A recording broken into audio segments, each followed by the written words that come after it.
Kung meron tayong mahabang bakasyon dito sa Australia, lagi nating tinatanong or pinaplano, saan kaya magandang bansang pumunta? Love na love talaga nating mag-travel. Parang nahawaan na tayo ng culture ng mga Australiano. So, hindi natin maiwasan na meron din tayong mga kababayan o mga Australian na napakasawa ng mga Pinoy din na aside from traveling, gusto na nilang magretiro sa Pilipinas o sa ibang bansa.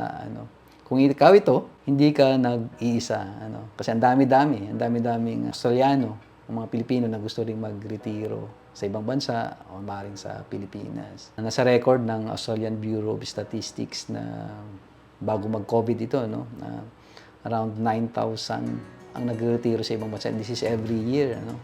During COVID time, lockdown, di ba? Pero bumaba, pero may marami pa ring nagretiro na around 5,000 din every year ang pumunta sa ibang bansa at bumabalik na naman, tumataas na naman after ng COVID. Very popular diyan ang bansang New Zealand, yung sister country natin.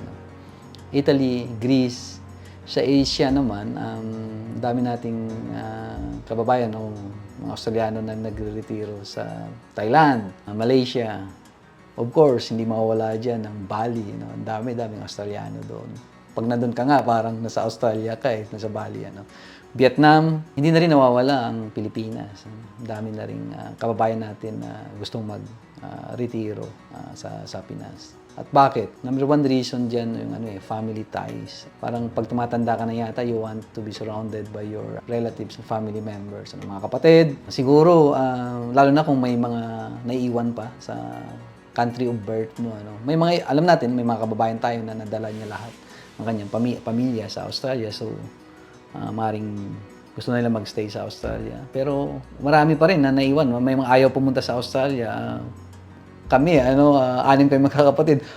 Ako lang ang nasa Australia, 5 akong kapatid dito sa Pilipinas. So, sinasabi nila sa akin, dito ka na mag-retire sa Pilipinas. Pero bata pa ako. So, love of traveling, another reason. Mas mura, bumiyahe sa ibang bansa.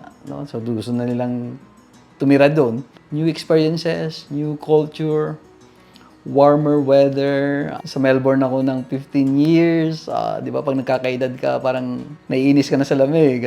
And the big reason is itong dalawa na i-discuss ko later on. Yung cost of living and yung cost of housing. Ang pag-uusapan natin ngayon sa video na ito is yung advantages and disadvantages of retiring overseas or retiring in the Philippines. Kung gusto mo tong topic na ito, like, subscribe, or baka may kakilala ka actually na nagpaplano magretiro sa Pilipinas o sa ibang bansa. Maring may share mo ito sa kanya. Ako si Rom, a licensed financial advisor and accountant sa Australia. Unahin natin yung advantages. Alam ko ang dami nito hindi kasya yung video na ito. So i-comment nyo na lang anong nakikita nyong advantages of retiring overseas. Magbanggit lang ako ng 3. Una dyan is yung cost of living, desirable lifestyle. Mas mura sa Pilipinas.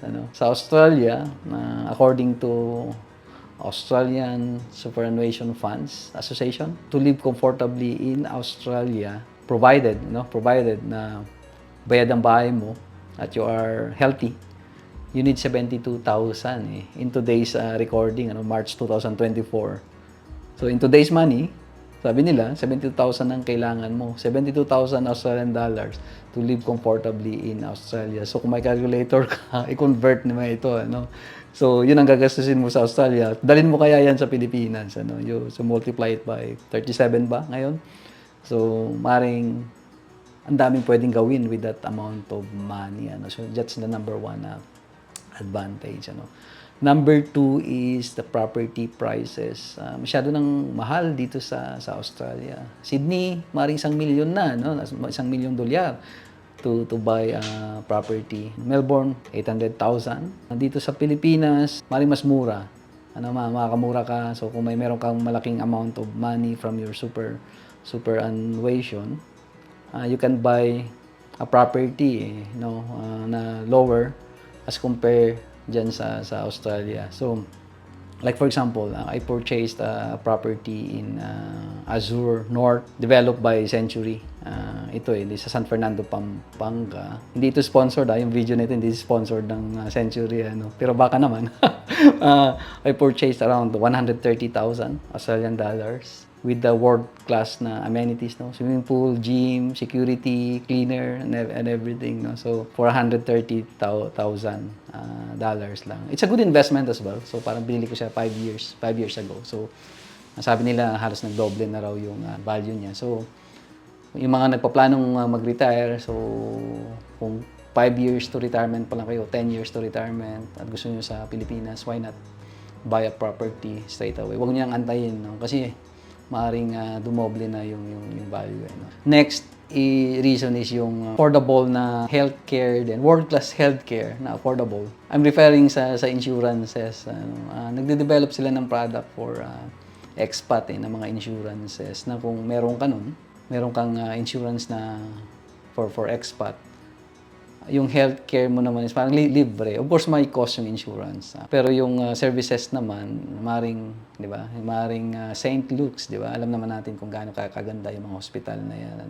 So yun yung tatlo na nakita kong advantages of retiring overseas. And of course, for every strategy, meron siyang disadvantages din. So, i-comment nyo naman dito yung mga gusto magstay sa Australia, kung anong nakita niyong disadvantage of retiring overseas. Hindi ito para sa lahat, as always.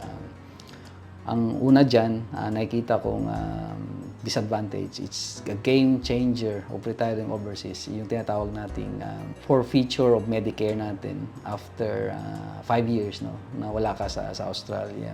Mawala yung Medicare mo, Lahat ng mga health services mo, magbabayad ka, of course. So you factor that in, kung hindi maganda yung health mo, maaring consider mo siya, magstay ka sa Australia. Kung healthy ka naman, of course, it's a good reason to retire overseas din.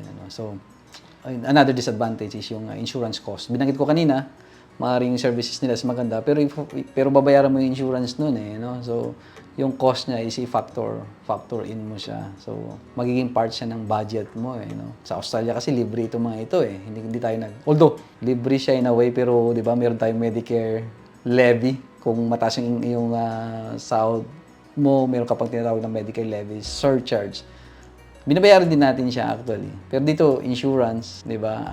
Kailangan meron ka nun. So, kung wala ka at magkasakit ka, of course, isang surgery lang yan o maaaring isang ICU lang yan at wala kang insurance. Napaka-gastos, napaka-mahal kung nasa ibang bansa ka. Check nyo sa ibang bansa din, I'm referring sa Pilipinas, pero check nyo rin sa Bali, check nyo rin sa Vietnam kung doon ka mag-retire. Sa pa, last na lang siguro ito na disadvantage niya is yung sa tax naman. Medyo technical ng konti. Pero may mga benefits kasi tayo na as Australian citizen and tax resident of Australia na pag hindi ka na residente ng Australia for tax purposes, may mga benepisyo ka na hindi na applicable sa iyo. Common dyan yung capital gains tax discount, or capital gains tax exemption sa family home. Kung hindi ka na residente ng Australia for tax purposes, maaaring mawawala yun and then you will be taxed if you sell that property kung wala ka na sa Australia. Alam naman natin sa last na video ko, how to save capital gains tax, napakamahal ang capital gains tax na tax sa Australia. Factor that in. So yun ang disadvantages of retiring overseas. Pag-usapan natin ng konti yung superannuation. Can I access my super? Pareho siya, wala sa pinagkaiba kung sa Pilipinas ka man o nasa Australia. Provided you meet the condition of release, yes, you can access your superannuation. Anong example nun? You reach 6 years old, na wala kang trabaho, or you reach 65 years old, yun yung mga condition of release to access your super fund. Take note lang yung may mga self-managed super fund, kasi yung director and trustees kailangan nasa Australia ka, tax resident ka ng Australia. Kung may self-managed super fund ka, you need to talk to your accountant or SMSF advisor kung ano ang gagawin mo, kasi medyo stricto ang ATO and ASIC dyan. Pension. Can I still have my pension? Ang sagot naman dyan is oo, provided you meet the age, you pass the asset test and income test. Medyo mas mababa lang ang pension kung naka-retire ka overseas. For example, in today's recording again, ang pension ngayon, March 2024 sa Australia, pag couple is 42,988. Ako nag-retire ka, nasa overseas ka, nag-retire ka kumari, for example sa Pilipinas, meron kang 40,487. So mas mababa ka ng 2,500. So factor that in, mas mababa ako ng 2,500 pero meron akong 40,000. Mabubuhay kaya ako dito sa Pilipinas? 40,000. Multiply that sa 37. Kung kasya siya, yan ang lifestyle mo sa Pilipinas. Pag single ka naman, ang pension ngayon, 28,514. Kung nag-retire ka overseas, yes, may pension ka pa rin, provided you meet the age, asset, and income test. Pero mas mababa siya ng 1,727. So, ang pension mo, if you retire overseas, na single ka, is 26,787 na lang. So, mas mababang konti. Kasi ang reason dito is yung mga supplement sa pension natin. Energy supplement. Hindi ka naman, di ba? Hindi ka naman magbabayad ng kuryente sa Australia. So, tinanggal nila doon. Healthcare, hindi ko na siya i-expand. Na-discuss na natin siya. Game changer siya. Always consider your health. Yung cost of healthcare sa ibang bansa versus libre sa Australia. Tax implication, na-discuss ko na sa kanina, ang dami pa, may mga exception to the exception. Kailangan mo yatang kumonsulta ng tax advisor sa bansa rin kung saan ka magre-retiro. Or kung gusto magretiro sa Pilipinas, you consult yung mga accountant dito sa Pilipinas. So kung may nanonood akong mga colleague dito sa video nito, mga kaibigan kong accountant, ganito ang sitwasyon. Hindi ko na alam ang law ninyo dito sa Pilipinas. Ang tagal ko na sa Australia, so baka may mga updates na kayo. So, mayroon ang ganitong sitwasyon. Nag-retire sa Pilipinas ang kababayan natin, nag-pension siya. For example, couple sila, 40,000. Tax-free yan sa Australia. Dito kaya sa Pilipinas, pag tinanggap nila, they are already tax resident in the Philippines. Taxable ba yan dito sa Pilipinas? You can comment yung sagot nyo rito. Kaya importante din yung tax. Huwag natin siyang pabayaan. Baka magulat ka, di ba? Nag-retire ka rito pero tinataksan ka pala. So, ano ang bottom line dito? Yung strategy na ito is not for everybody. May advantages, may disadvantages. Yung strategy niya ito is maring applicable kay Juan. Kung hindi naman applicable kay Pedro, may rason siya. So, siguro, buhay natin ito. Buhay nyo yan. Kung saan ka masaya, kung saan ka mapapa-improve yung iyong happiness and lifestyle, doon ka. Kung may natutunan kayo, as mentioned, you like and share. And then, I'll see you next week sa next na video ko. Thank you.